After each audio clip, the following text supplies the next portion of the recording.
بسم اللہ الرحمن الرحیم، شروع اللہ کا نام لے کر جو بڑا مہربان نہایت رحم والا ہے۔ نون، قلم کی اور جو کچھ لکھنے والے لکھتے ہیں اس کی قسم کہ اے پیغمبر صلی اللہ علیہ وآلہ وسلم، تم اپنے پروردگار کے فضل سے دیوانے نہیں ہو، اور بے شک تمہارے لیے بے انتہا اجر ہے، اور یقیناً تم اخلاق کے اعلی مرتبے پر ہو۔ سو ان قریب تم بھی دیکھ لو گے اور یہ کافر بھی دیکھ لیں گے کہ تم میں سے کون دیوانہ ہے۔ تحقیق تمہارا پروردگار اس کو بھی خوب جانتا ہے جو اس کے رستے سے بھٹک گیا، اور ان کو بھی خوب جانتا ہے جو سیدھے رستے پر چل رہے ہیں۔ تو تم جھٹلانے والوں کا کہا نہ ماننا۔ یہ لوگ چاہتے ہیں کہ تم نرمی اختیار کرو تو یہ بھی نرم ہو جائیں، اور کسی ایسے شخص کے کہے میں نہ آ جانا جو بہت قسمیں کھانے والا ہے، ذلیل ہے، شرارت سے اشارے کرنے والا، لگائی بجھائی کرنے والا، مال دینے میں بڑا بخیل، حد سے بڑھا ہوا بدکار، سخت خو اور اس کے علاوہ بدذات ہے، اس سبب سے کہ مال اور بیٹے رکھتا ہے۔ جب اس کو ہماری آیتیں پڑھ کر سنائی جاتی ہیں تو کہتا ہے کہ یہ اگلے لوگوں کے افسانے ہیں، ہم ان قریب اس کی اونچی ناک پر داغ لگائیں گے۔ ہم نے ان لوگوں کی اسی طرح آزمائش کی ہے جس طرح باغ والوں کی آزمائش کی تھی، جب انہوں نے قسمیں کھا کھا کر کہا کہ صبح ہوتے ہوتے ہم اس کا میوہ توڑ لیں گے، اور انشاءاللہ نہ کہا۔ سو وہ ابھی سو ہی رہے تھے کہ تمہارے پروردگار کی طرف سے راتوں رات اس پر ایک آفت پھر گئی، تو وہ ایسا ہو گیا جیسے کٹی ہوئی کھیتی۔ پھر جب صبح ہوئی تو وہ لوگ ایک دوسرے کو پکارنے لگے کہ اگر تم کو کاٹنا ہے تو اپنی کھیتی پر سویرے ہی جا پہنچو۔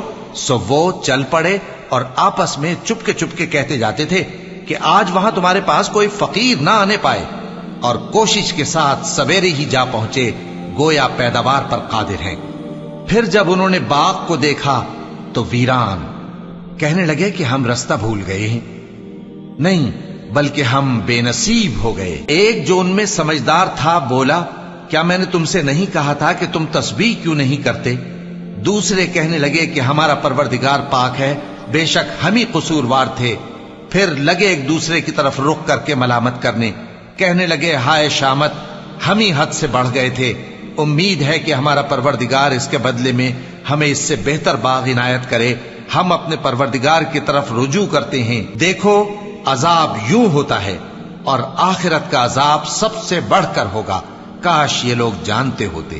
پرہیزگاروں کے لیے ان کے پروردگار کے ہاں نعمت کے باغ ہیں۔ کیا ہم فرما برداروں کو نافرمانوں کی طرح نعمتوں سے محروم کر دیں گے؟ تمہیں کیا ہو گیا ہے؟ کیسی تجویزیں کرتے ہو؟ کیا تمہارے پاس کوئی کتاب ہے جس میں یہ بات پڑھتے ہو کہ جو چیز تم پسند کرو گے وہ تم کو ضرور ملے گی؟ یا تم نے ہم سے قسمیں لے رکھی ہیں جو قیامت کے دن تک چلی جائیں گی کہ جو کچھ تم طے کر لو گے وہ تمہارا ہوگا؟ ان سے پوچھو کہ ان میں سے کون اس کا ذمہ لیتا ہے؟ کیا اس قول میں ان کے کچھ شریک ہیں؟ اگر یہ سچے ہیں تو اپنے شریکوں کو لے آئیں۔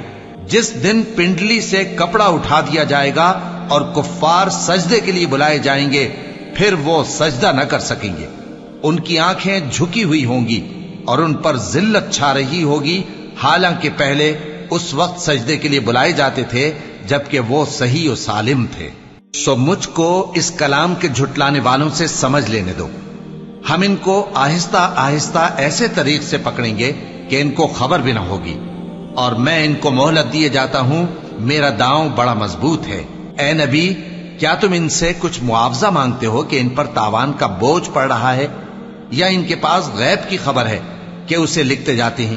سو اپنے پروردگار کے فیصلے کا انتظار کیے رہو، اور مچھلی کا لقمہ ہونے والے یونس کی طرح نہ ہونا کہ انہوں نے اپنے رب کو پکارا جبکہ وہ دل ہی دل میں گھٹ رہے تھے۔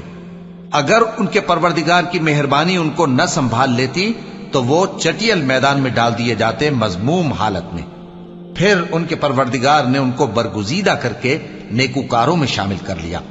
اور کافر جب یہ نصیحت کی کتاب سنتے ہیں تو یوں لگتے ہیں کہ تم کو اپنی نگاہوں سے پھسلا دیں گے، اور کہتے ہیں کہ یہ تو دیوانہ ہے۔